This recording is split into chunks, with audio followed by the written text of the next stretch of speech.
Routine గా general health కోసం yearly గానీ 6 మంత్లీ గానీ ఎట్లాగైతే జనరల్ చెకప్స్ చేయించుకుంటున్నామో గైనకలాజికల్ ఎగ్జామినేషన్ కూడా అంతే ఫ్రీక్వెంట్ గా ఒక గైనకాలజిస్ట్ ని కలిసి చేయించుకోవాల్సిన ఆవశ్యకత ఎంతైనా ఉంది. నేను doctor S L Prasanna Nainala, consultant obstetrician and gynaecologist, Rainbow hospitals, Rajahmundry. మనకి రొటీన్ గా గైనకాలజిస్ట్ దగ్గరికి వెళ్ళడం ఎందుకు అని చాలా వరకు అనుకుంటూ ఉంటారు, కానీ అలా కాదండి. ప్రతి ఒక్కరూ కూడా రొటీన్ గా ఏమీ ఇష్యూ లేకపోయినా సరే కొన్ని సిచ్యువేషన్స్ లో గైనకాలజిస్ట్ ని కలవాల్సిన అవసరం ఉంటుంది. అది ఏంటో ముఖ్యంగా ఇప్పుడు చూస్తాం. మెయిన్ గా అడాలసెంట్ గర్ల్స్ కి, అంటే ఫస్ట్ మెన్స్ట్రేషన్ వచ్చిన తర్వాత లేకపోతే అది ఇంకా రాకుండానే అరౌండ్ 10 to 14 ఇయర్స్ ఉన్న గర్ల్స్ ఉన్న ఫ్యామిలీస్ లో గానీ ఒక గైనకాలజిస్ట్ ని కలవడం మూలన ఆ ట్రాన్సిషన్ అనేది ఎట్లా జరుగుతుంది, ఏ చేంజెస్ ని ఎక్స్పెక్ట్ చేయొచ్చు అనేది మనం గైనకాలజిస్ట్ తో డిస్కస్ చేసుకుని తెలుసుకోవాల్సిన అవసరం చాలా ఉంది. ఇదే విధంగా ఫస్ట్ మెన్స్ట్రేషన్ వచ్చిన తర్వాత ఇర్రెగ్యులారిటీ గురించి తెలుసుకోవడానికి, మెన్స్ట్రల్ అబ్నార్మాలిటీస్ గురించి ఇన్ఫర్మేషన్ ని తెలుసుకోవడానికి కూడా ఒక గైనకాలజిస్ట్ దగ్గరకి వెళ్ళవలసిన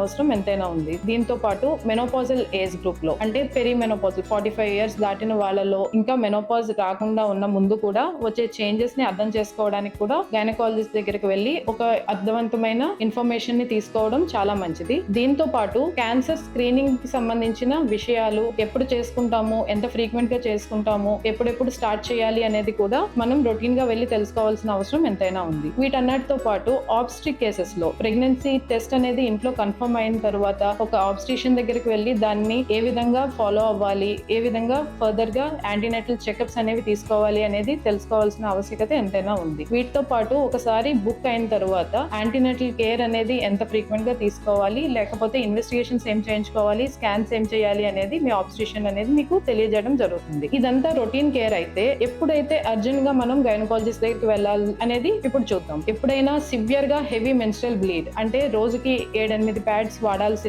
రావడము, 10 days కన్నా ఎక్కువగా బ్లీడింగ్ అవ్వడము, లేకపోతే సివియర్ గా పెయిన్ అబ్డామిన్ అనేది ఉండడము, వెజైనల్ డిశ్చార్జ్ అనేది కొంచెం ఏమైనా ఫౌల్ స్మెల్ వచ్చినా, ఇచ్చింగ్ తో కూడుకున్న వెజైనల్ డిశ్చార్జ్ తగ్గకుండా ఉంటున్నా, రికరెంట్ గా యూరిన్ లో మంట, నొప్పి వంటి సమస్యలు ఉన్నా, లేకపోతే ఏదైనా కడుపులో కణితి లాంటిది, రొమ్ములో కణితి లాంటిది తగులుతున్నా సరే మీరు అర్జెంట్ గా దగ్గరగా ఉన్న గైనకాలజిస్ట్ ని కన్సల్ట్ చేయవలసిన అవసరం ఎంతైనా ఉంటుందండి. వీటితో పాటు రొటీన్ యాంటీనేటల్ చెకప్స్ తో పాటు ప్రెగ్నెంట్ ఉమెన్ కి మూమెంట్స్ అనేవి, బేబీ మూమెంట్స్ అనేవి తగ్గినట్టు అనిపించినా, లేకపోతే పొట్ట నొప్పిగా ఉన్నా, నడుము నొప్పి వచ్చినా, నీళ్ళలా కింద నుంచి కారిపోతున్నా, డ్రైనింగ్ అంటాము, వాటరీగా డిశ్చార్జ్ ఉన్నా, లేదు అనుకుంటే బ్లీడింగ్ అవుతున్నా, వీటన్నిటితో పాటు ఏమైనా తలనొప్పి ఎక్కువగా అనిపిస్తున్నా, విజువల్ అబ్నార్మాలిటీస్ ఉన్నా, యూరిన్ అవుట్పుట్ అనేది తగ్గినా సరే వెంటనే మీ దగ్గరగా ఉన్న ఆబ్స్ట్రిషన్ ని కన్సల్ట్ చేయవలసిన అవసరం ఎంతైనా ఉంది. దీని మీద ఫర్దర్ గా ఏమైనా ఇన్ఫర్మేషన్ కావాలన్నా, మీకు ఏమైనా డౌట్స్ ఉన్నా మీ దగ్గరలో ఉన్న రెయిన్బో హాస్పిటల్ ని కన్సల్ట్ చేయండి. Thank you.